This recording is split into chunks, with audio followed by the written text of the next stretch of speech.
दोस्तों जोहार, मैं आपका दोस्त एंड होस्ट आजाद। और आज बात करेंगे हम लोग झारखंड के बारे में। आप लोगों को पता है कि झारखंड के मुख्यमंत्री, जो पहले मुख्यमंत्री थे झारखंड के, हेमंत सोरेन जी, वो जेल में हैं।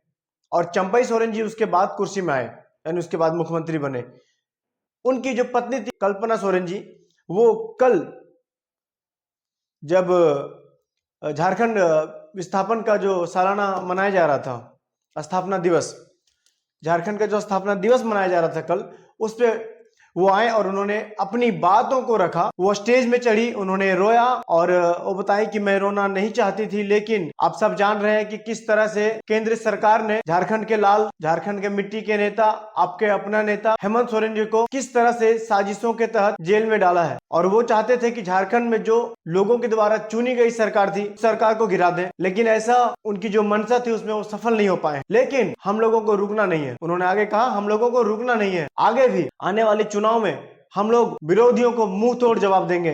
और झारखंड के हित में जो फैसले लिए गए हैं, जिनसे उन्हें दिक्कत है, क्योंकि हम झारखंड की बात करते हैं, झारखंडिता की बात करते हैं, यहाँ के आदिवासी मूलवासी की बात करते हैं, यहाँ के स्थानीय लोगों की बात करते हैं, इसलिए सरकार जो केंद्र में है वो इन पर दबाव बना रही है कि झारखंड के हित में काम ना कर सके, और इसलिए उनको जेल में डाल दिया गया है। तो इन साजिशों से हमें डरना नहीं है। हेमंत सोरेन जी से उनकी बात हुई, उन्होंने बताया कि जैसे हेमंत सोरेन जी से मेरी बात हुई, उन्होंने कहा देखो रोना नहीं, मैं अभी जेल में हूं लेकिन मैं मरा नहीं हूं, तो रोना नहीं।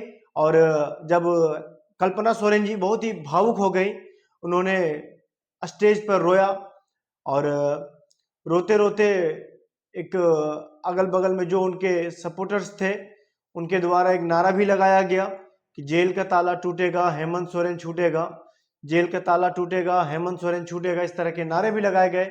और इस तरह से कल्पना सोरेन ने पहली बार झारखंड के राजनीति में कदम रखा और लोगों को संबोधित किया और ये ऐलान कर दिया कि मैं अब झारखंड के राजनीति में रहूंगी और यहाँ के सियासत में अपना योगदान दूंगी, यहाँ के लोगों के लिए अपना योगदान दूंगी, या अपने परिवार, अपने पार्टी के लिए कार्य करूंगी।